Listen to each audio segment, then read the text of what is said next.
Hi, I'm Tim Naftali. I'm director of the Richard Nixon Presidential Library and Museum in Yorba Linda, California. I'm in Billings, Montana. It's May 2nd, 2009, and I have the honor and privilege to be interviewing Frank Borman for the Richard Nixon Oral History Program. Colonel Borman, thank you for doing this. You're very welcome. Let's give a little bit of context to the viewer. Tell us who the 9 were. You were one of the 9 that came after the 7. I was in the second group of astronauts. There were 9 of us that joined NASA in 1962. We participated in both the Gemini program and the Apollo program, and then I left in 1970 to go to a private industry. So I was with NASA for 8 years, one of the second group of astronauts. You were in the Gemini program and did fly, I believe, Gemini 7, but I flew Gemini 7, which was a 2-week mission, the longest mission to date that had been achieved by anybody. And then I flew Apollo 8, which was the first manned lunar circumference or lunar circling. We didn't have a lunar lander, but we circled the moon 10 times in 1968 and then came back. I wanted to ask you a little bit about Apollo 8. You were supposed to fly something called E-mission. We were originally planned, our mission was originally planned to be a Earth orbital mission exercising the lunar module and the command module. The lunar module was delayed a long time, and so a brilliant, in my opinion, brilliant move, George Low, who was the Apollo program manager, substituted a circumlunar flight for our mission because we didn't have a lunar lander. What role did fears that the Soviets were about to play? Well, the CIA had word, and the Soviets had been shooting unmanned, and even I think they even put a dog around them. I'm not sure, but they had unmanned lunar orbiting, lunar flybys, and the CIA had the information they were going to try to do it before the end of '68, and there's no question that accelerated the emphasis on Apollo 8 going to the moon, because in the final analysis, the Apollo program was a battle in the Cold War. It was not it was an age of exploration. It had all those good things. It challenged technology. It satisfied science. But it was a battle in the Cold War. It was a political move. As an astronaut, how did you see that part of how did you see that dimension? My major motivation, I didn't care about picking up rocks or anything else. I wanted to beat the Soviets to the moon. Tell us, please, about you've been asked before, but I want our interview to include it. What was it like to spend Christmas Eve circling the moon? Well, you know, one of the great things about being in the Apollo program and NASA at that time, everyone is oriented to do the mission, from the person who had the most menial job to the people who directed it. The mission came first. It was wonderful. So holidays meant nothing to us. I was away from home for 8 years. My wife raised our children. But on Christmas Eve, looking back at the Earth, our focus went from the moon, which had been obviously occupying us because we had the mission to take a lot of pictures of lunar landing sites and so on, but back to the Earth. And that was probably the preeminent memory of my journey. It wasn't looking at the moon, but looking back at the Earth. And of course, being Christmas Eve, we were alone. We were lonely, we were far away from home, and it was Christmas, so it had an impact. Did you know before you went out there that Tranquility Base was one of the areas that was considered for the landing? We did. We had several bases that were considered, and Bill Anders took a lot of pictures of all these potential sites. Tell us what you recall of meeting Lyndon Johnson. Well, I met President Johnson, I guess maybe 2 weeks or 10 days before the flight. He decided that he wanted to have a dinner at the White House, and the crew and all of us went back up to the White House and had a dinner, and he'd invited Charles Lindbergh and Jim Webb, who was the head of NASA, and it was incidentally the party took place to the great consternation of the doctors at NASA because they said, "Oh my gosh, you know, we've had you in isolation, now we're going to expose you to all these germs." But nobody got sick, and it was obviously for us a big occasion. Tell us about meeting Charles Lindbergh. Well, I had met him before, but he was an interesting, very, very interesting person. After the flight, President Nixon appointed both he and I to an environmental committee, and so I interfaced with him quite often. He was very inquisitive, obviously an intellectual, seemed to be interested in everything. And he wrote me, I still have a letter he wrote me from the Philippines where he was involved with early tribes, and he seemed a restless, intellectually restless person to me. I remember going on we were on a bus and people were asking for autographs and I was signing them, and he said, you know, he said, I just wish I could do that, but I just can't do that. So he was kind of a strange person. Which president, was it Johnson or Nixon who put you on this environmental? Nixon. Nixon put you on environmental. And the goal of this committee? I'm not sure what the goal of it was, really. We looked around. I remember we went through the Bay Area Rapid Transit BART in San Francisco when it first started. I think back then he was, it may have been the beginning of the green awareness in this country. I'm not certain. This wasn't the first time you were put on an important commission. Please tell us a little bit about the commission that investigated Apollo 1. Well, Apollo 1 was the fire that killed 3 astronauts in January the 27th of 1967. And I was having supper at a very remote area with some friends of ours, and all of a sudden I got a knock on the door. It's a Texas Highway Patrolman saying to call Houston. I did, and I was told about the fire and that I had been selected to be on the committee that investigated the fire and to get to the Cape right away. So that's exactly what I did. And then I spent, I don't know how many months we were there, 2 or 3 months. We issued a report, testified before Congress, and then I was appointed to a group, to head a group that went to the North American plant at Downey to implement the engineering changes that were going to be made in the spacecraft to change it from the one that burned. One of those changes had to do with the device to open the door. That's correct. The door, the original door, the one in the spacecraft that had the fire, was a plug door, which was a lot lighter because as the spacecraft pressurized, it sealed the door. But the problem was when you got overpressurized, there was nobody in God's green earth that could open that door. So we changed it to an outward opening door that could open rather swiftly.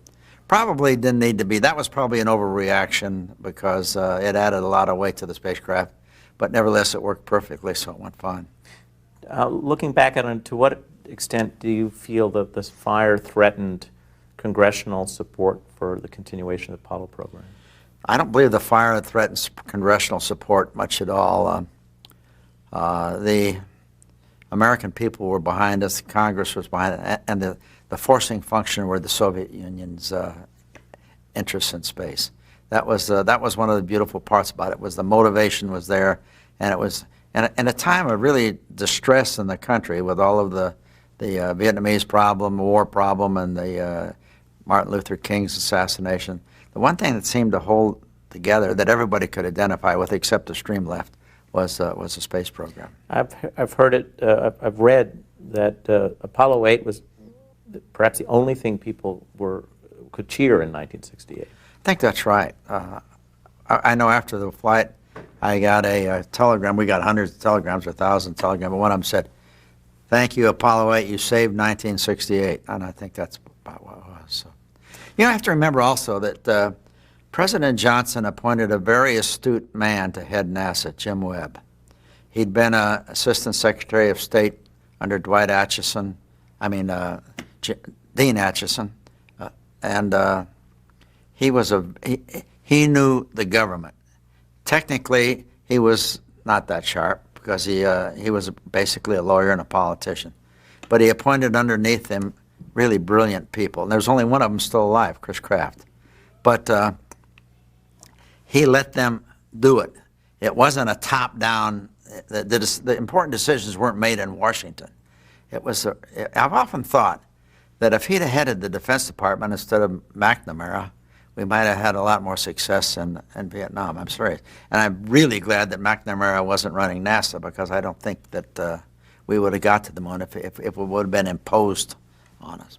But Webb, he knew how to keep Congress in line, and he had Tiger Teague, was a congressman from Texas who ran the Space Committee, and he and Webb orchestrated the hearings, and it was all done very, very neatly. And Clinton Anderson, who was a senator from New Mexico, and Webb were like that. So he was he never got as much credit as he deserved. When did you first meet Richard Nixon? I first met President Nixon, I believe, at the inauguration, when he was inaugurated. We were invited to sit at the place of honor behind him as he was sworn in, and I think that was the first time I met him. You very soon, though, are invited to a number of events. Well, we had been sent, actually, President Johnson arranged, or somebody in the State Department arranged for my family and myself to tour Europe. This was customary after successful flights, as the government tried to get the maximum, favorable publicity out of it. And so we went through Europe,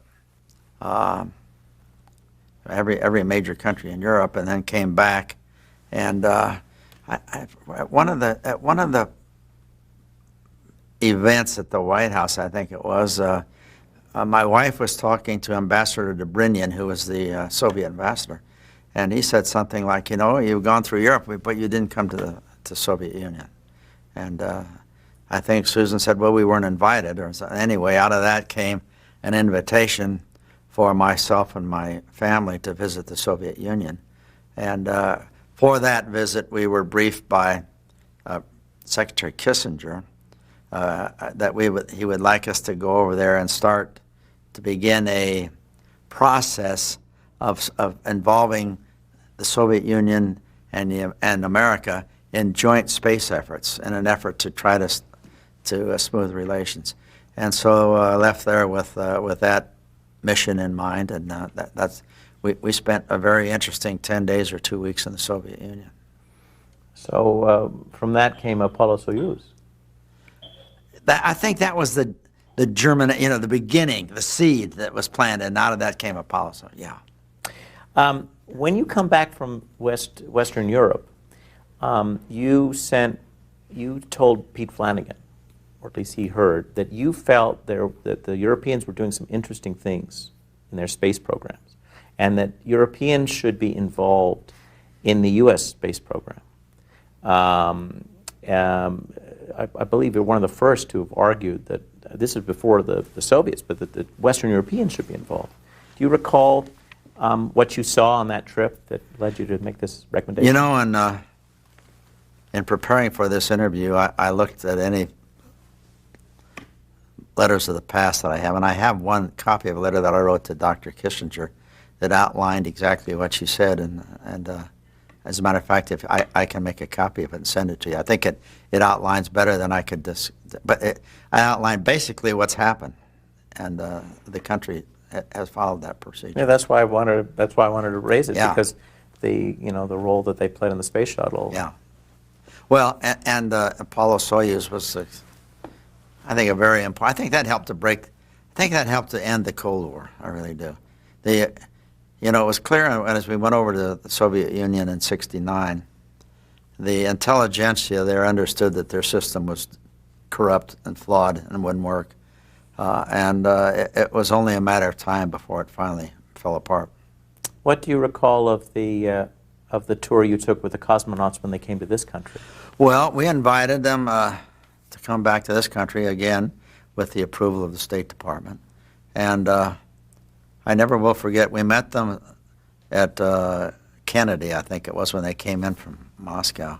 We flew in a Convair prop airplane down to Washington. And they had a camera, and their son, Victor, started to take a picture out the window, and his father, oh, no, no, no. And we assured him, you can take any picture you want to. No problem, no problem. I think it was an enormous awakening for these people who had never been to this country before. A wide-open society that worked. Tell us about meeting Dwight Chapin. How did you get to know him? Well, after we came back from the Soviet tour, I was assigned by NASA to be sort of a liaison between NASA and the White House in preparation for the Apollo lunar landing, Apollo 11 lunar landing. And so I was given an office, and I worked for Peter Flanagan in the White House, and I spent a lot of time up there in preparation for the lunar landing. So that's how I met them all at that point. Before we talk about that part of your career, I want to check something. I'd read somewhere that you were offered the command of Apollo 11 and you turned it down. You know, I've read that too. I had told Deke Slayton before Apollo 8 that that was my last flight, and I think that Deke knew that. I had never even been in a lunar module simulator. I had focused on rebuilding the command module. I had all the expertise I believe that anybody could have in that part of this program, but I was pretty void in the other one.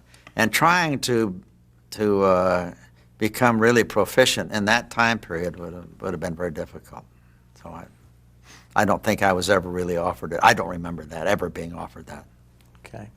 Let's talk about your work as a liaison. William Safire, in his memoirs, talked a little bit about working with you on the RAIN plan, on what to do if, unfortunately, Apollo 11 went far wrong. Mm-hmm. What can you recall of that? Well, you know, NASA, like any government bureaucracy, wanted to use the president's time to get the maximum positive publicity out of it. And they'd send over, we did have a contingency plan. What does the president say if there are 3 dead astronauts up there?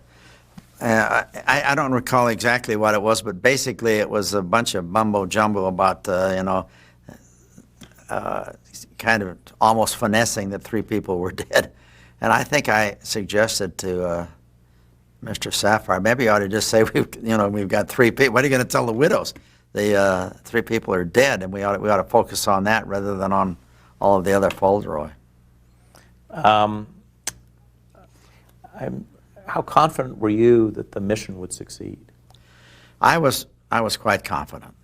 I was confident that our mission would succeed, and I had enormous trust in the people that ran this program. You know, the astronauts became the celebrities. We got all the credit. But the George Lowe's and the Gil Roos and the von Brauns, these were brilliant people, and they were dedicated people. And that brilliance and that dedication seeped down, and it was shared by everybody that worked in the program. And incidentally, it was still one of those times where you were judged on your competence, not on your race or your this or that. It doesn't matter whether you were what you were. If you did your job, you were there, and if you didn't do your job, you were gone. It was a wonderful time to work for people.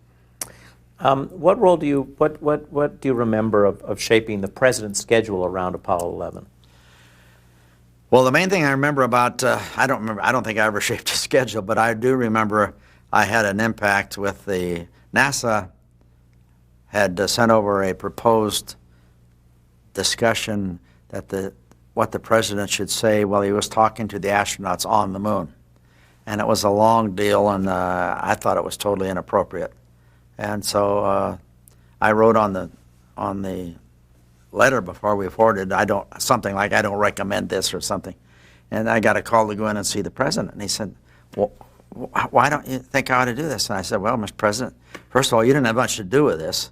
This was a Democratic program. This was, you just came into office, and I don't think you should try to take credit for it. You ought to assume that the American people deserve the credit, and also, this is way too long. You ought to be humble, and you ought to just say a few words and get off the air. And he agreed, because they threw out the other thing, and then I don't know who wrote what finally came out, but it was a lot different than what went in. You also recommended against playing the Star-Spangled Banner and having the astronauts stand at attention. Exactly. I think this is crazy. I mean, here you have people up there, and they should be doing their work, and they're standing at attention. Well, it went away. It wasn't patriotic. It just wasn't the time or the place. Where were you when Apollo 11 was launched?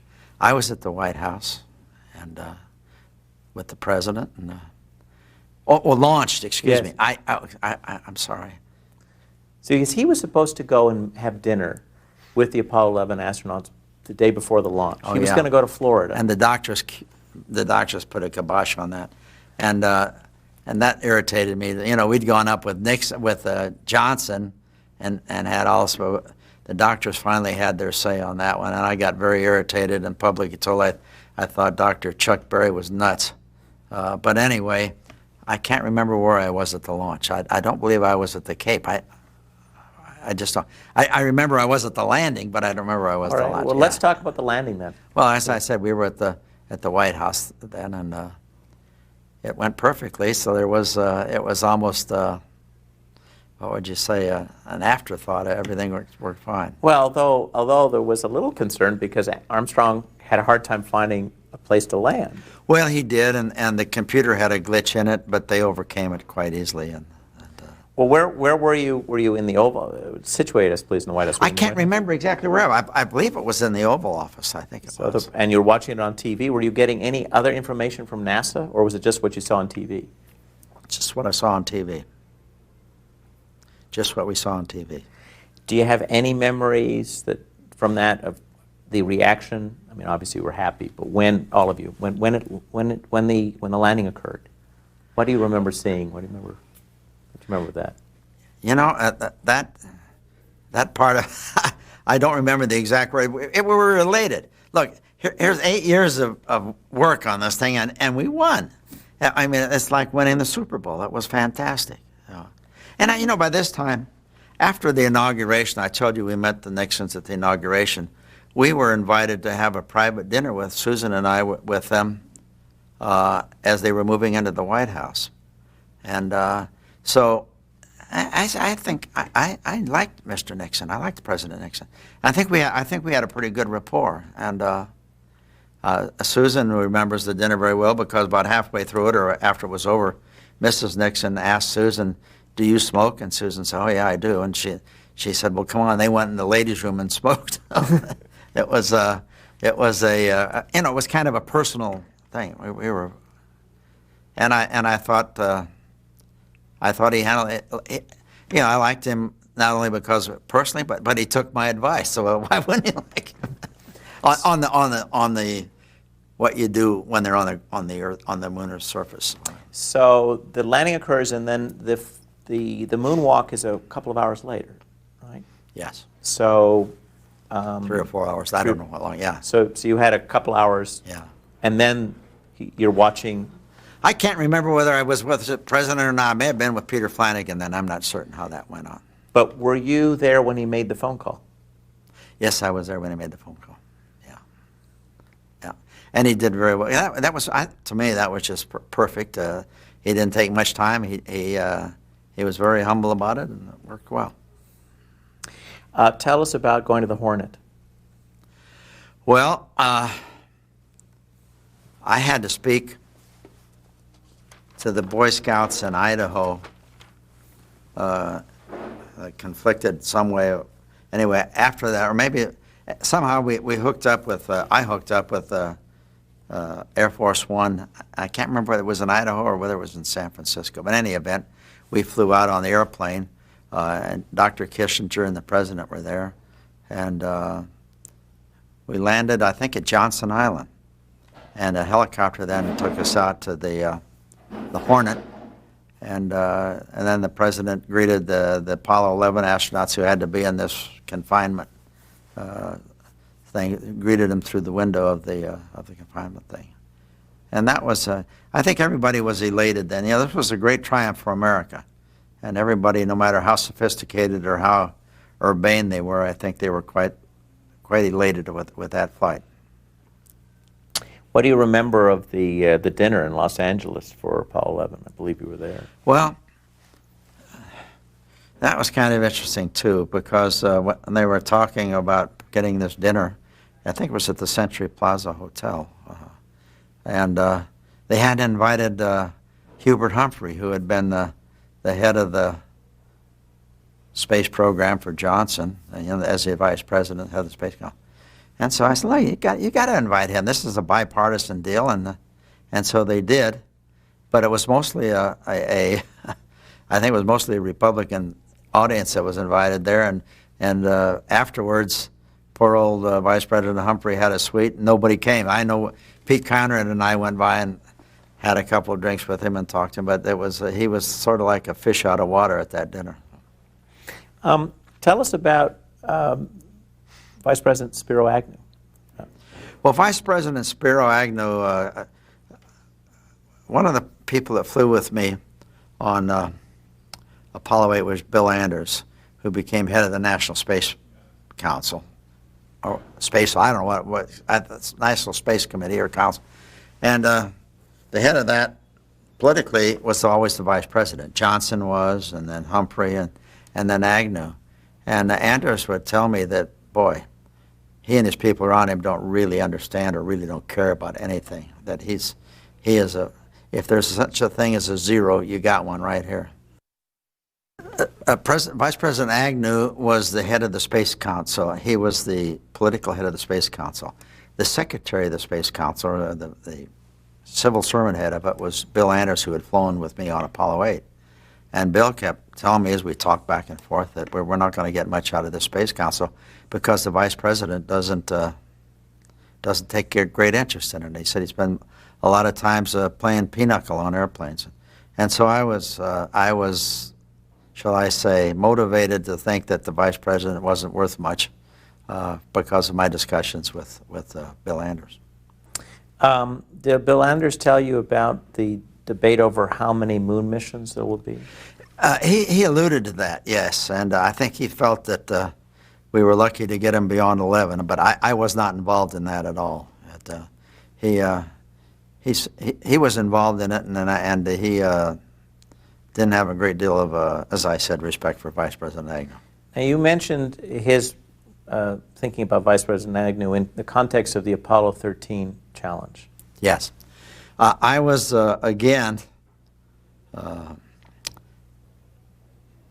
Apollo 13, I was told by the head of the Manned Spacecraft Center, Bob Gilruth, that the vice president was, I believe it was Des Moines, Iowa, and he was going to come down to supervise or at least to be there in NASA Houston as they were trying to get Apollo 13 back.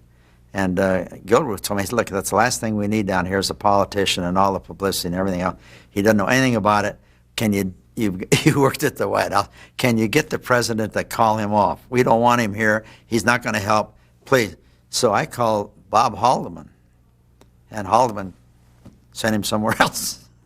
that was that for the vice president. What role did you play in keeping the White House informed from Houston about Apollo 13? Is that I can't recall what I did, but I was in contact with them a lot. I can't remember with Haldeman or Flanagan, but it was not official. It was just. I think it was Ehrlichman, actually. Ehrlich, maybe it was, okay. You sent. I have the advantage. Sure. I get see materials that I appreciate it. You haven't been. I'm going to listen. I'm interested to read these. Are these going to become public? I think they all are public. Okay, good. But I mean, are your interviews going to be? Oh, the interview's public. Sure, will be public. You actually made a nice point of getting the White House to recognize Ken Mattingly's work on Apollo 13. Yeah. The fact that he was doing a lot on the ground to help get these guys back. Everybody on the ground did a remarkable job. Of course, I know Jim Lovell. I'd flown with him twice. They did a remarkable job both. Listen, NASA in that era was a unique, wonderful organization. It really was. There's one other interesting thing about Vice President Agnew. When I would guess I was feeling my oats when the president was going to run for his second term. I wrote him a letter, and I said, obviously I'll be supporting you, and but I hope you can find a new vice presidential candidate, because I don't think that Vice President Spiro Agnew is up to the task. And he wrote me back a very nice letter, and that was the end of it. I never heard from him again. I never went to the White House again. I was obviously consigned to the technical end of the business, leave politics to him. One thing that one point you contact the White House about Julian Shear. Yes. The vice president wanted to get rid of him. Yeah. I didn't know that, but Julian Shear was a wonderful, wonderful PR guy. He really was. Take this. When on Apollo 8, we were circling the moon on Christmas Eve. And we had I was told as commander that we'd had the largest audience that ever listened to a human voice. And we're going to have a TV show. And I'm busy trying to get all the technical things involved. You know, what do I? And so the only advice that I got from NASA, Julian Shear, was to do something appropriate. And I thought this was not only remarkable, I thought it was wonderful. Here's a free society, not trying to impose a doctrine on the world with some business about the wonders of capitalism or this or that. And that's how that Bible reading came about. So I like Julian. Julian Shear was a sharp, dedicated patriot. This is the reading from Genesis? Yes. Yes. Yeah. But after we were told to do something appropriate, as I said, I was so busy with the flight and the flight plan, but I called a friend of mine named Cyborg, and I don't know if you know him or not, but you ought to interview him. He was, well, of course, he's very, very anti-Nixon, but nevertheless, I said, Cy, he'd worked for Newsweek, and he was a very cultured individual. What do you think? Give me some suggestions. He talked to a newspaper friend of his, and they sat up all night, I guess, trying to figure out what would be appropriate. And finally, the newspaper man's wife, whose name shouldn't escape me, but came up with the idea, you really ought to read from the first 10 verses of Genesis. That's how it happened. That nobody censored it, nobody did anything. It was a remarkable experience from my standpoint. Well, Julian Shear got into trouble because some people wanted him out because he was a Democrat. That's right. Well, so was Webb. They were Democrats. But you know, it doesn't really matter to me if the person is really competent and he can make things happen and he's honest. What do you care whether he's Republican or Democrat? I found out that they do care. Tell us a bit about your work with POWs. How did you get involved in that? I can't remember who in the White House asked me to get involved with that, but I know Ross Perot did ask me to get involved with it. This was after I announced I was going to leave NASA, and then it was I think maybe President Nixon had left by then, but the administration sent me on a round-the-world trip. I visited, I think, 19 or 20 countries, basically just to draw attention to the plight of the prisoners. We tried to go into North Vietnam, but they wouldn't do that. Red China wouldn't accept us. It was 30 days of really. Many places we didn't get very favorable receptions. I remember the man that ran head of Sweden. There was a man named Palme, and I would never buy anything Swedish now if you gave it to me. He was really virulent against America. So was the Madame Nehru, the head of Prime Minister of Gandhi? Indira Gandhi? Yeah, Gandhi. Kenneth Keating was the ambassador to India, our ambassador to India. And after we got out of there, after she had chewed me out for half an hour, I went to the ambassador and I said, "Whew." I said, how do you put up with that? He said, I don't have to. He said, you're the only reason I've even been able to see her for several months. So it was an interesting experience. You talk about people not liking the U.S. now, that we weren't very well liked around the world. Maybe we probably still aren't, but it was an enlightening experience for me. In 1970, the White House gets word that you're going to be, or the group that's the defense group for the POWs is going to try to get you a visa to Red China. Oh, really? I didn't know anything about it. But you did mention to me that you thought you might get into North Vietnam that way. Well, that's what the intent was. But of course, we knew we'd never do it. Although, you know, Jane Fonda and everybody were flying in and out of there, but they weren't going to let anybody else in. Only him. I guess given what you said about the reaction in '72, you were not invited to the POW dinner that the White House had when they came back? No, I wasn't. No.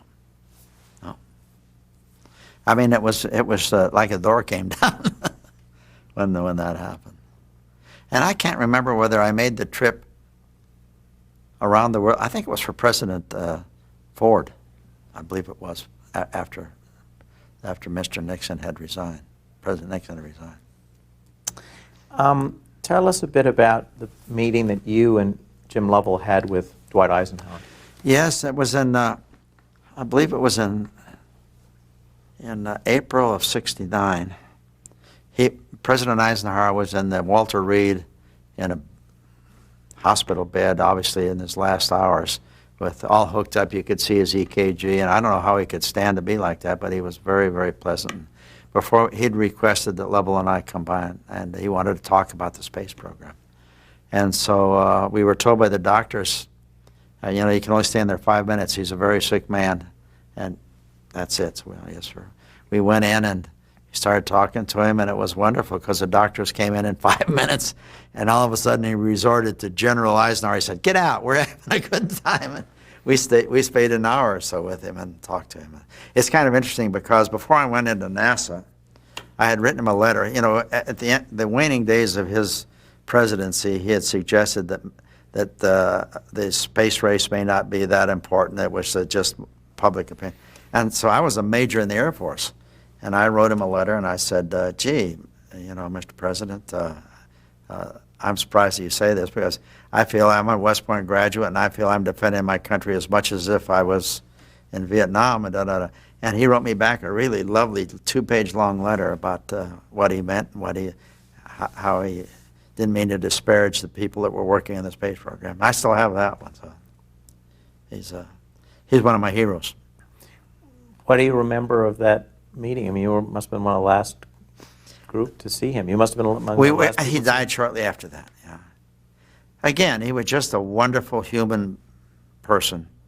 Obviously knew he was close to death, but was sharp as a tack. Sharp as a tack. Did you meet John F. Kennedy by any chance? I never met President Kennedy. Matter of fact, I was at North American beginning to work on this Apollo program when he was, I remember I was flying in a North American helicopter. When we landed, they announced that the president had been assassinated. So I never met him at all. There is you sent a note to the White House contributing money to a Dwight Chapin defense fund. It's actually a sort of ironic letter. But did you do you remember where you were when you heard that President Nixon was resigning? I can't remember, but it was a real blow to me personally because you know, my interaction with him, I thought he was in the best interest of the country, and then when I found out he lied, that really was to me a very hurtful thing. I had hoped he was trustworthy, you know, and that it was difficult. Did you ever stay in touch with Dwight Chapin afterward? I didn't stay in touch with any of them, even anybody in NASA, really. And I always believe you get one foot on the beach and one foot on the boat. You better decide whether you want to be on the boat or in the beach. When that was over, I left. When the NASA program was over, I left.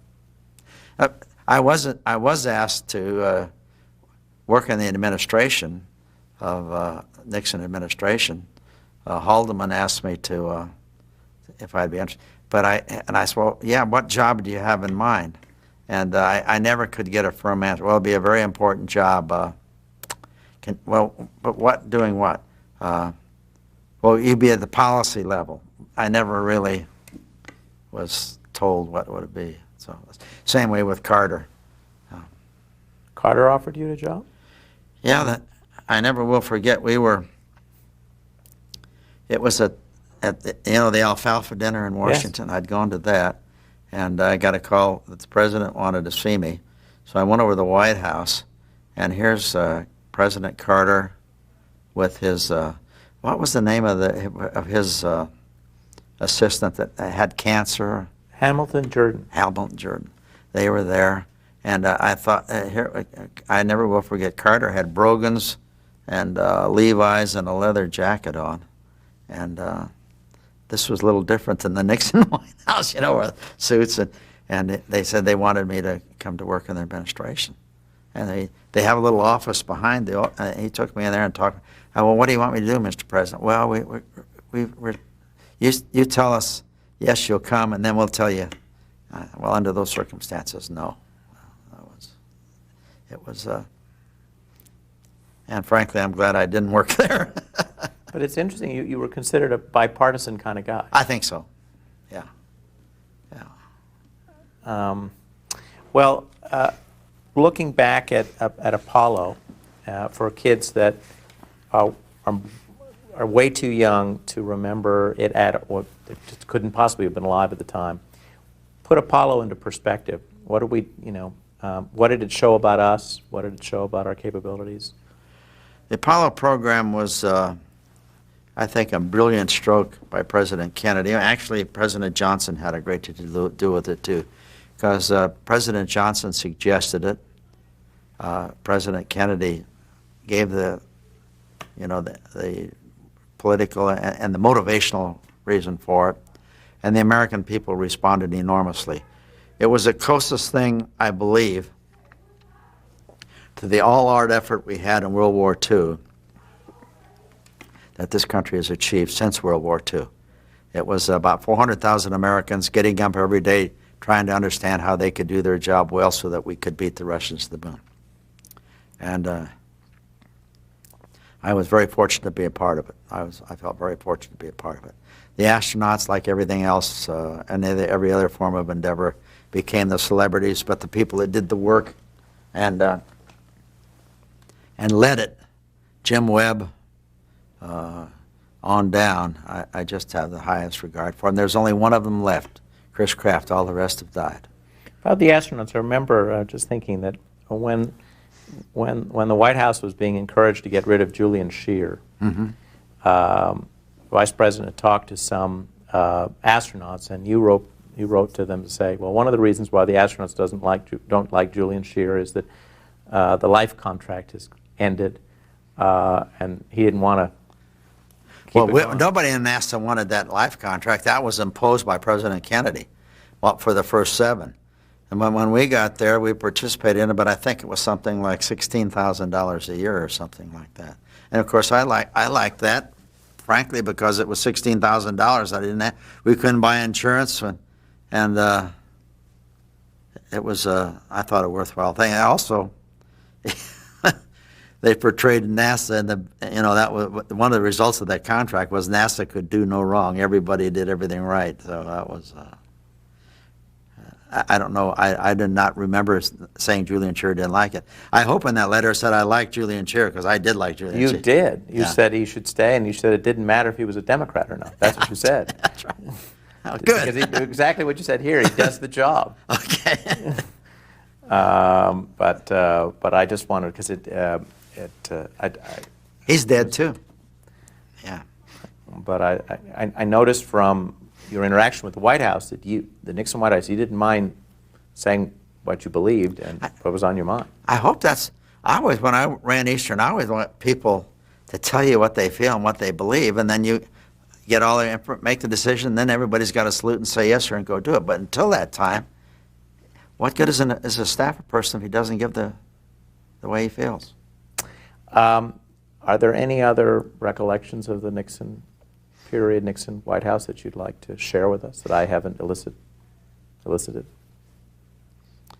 No, it was a wonderful experience for us because we were invited to many social functions there, and I know and not just with the Nixons, we were invited to the White House in '68 to light the Christmas tree and for President Johnson, and it was you'd have to be awful crash not to think it was a great honor to be associated with people that run this country.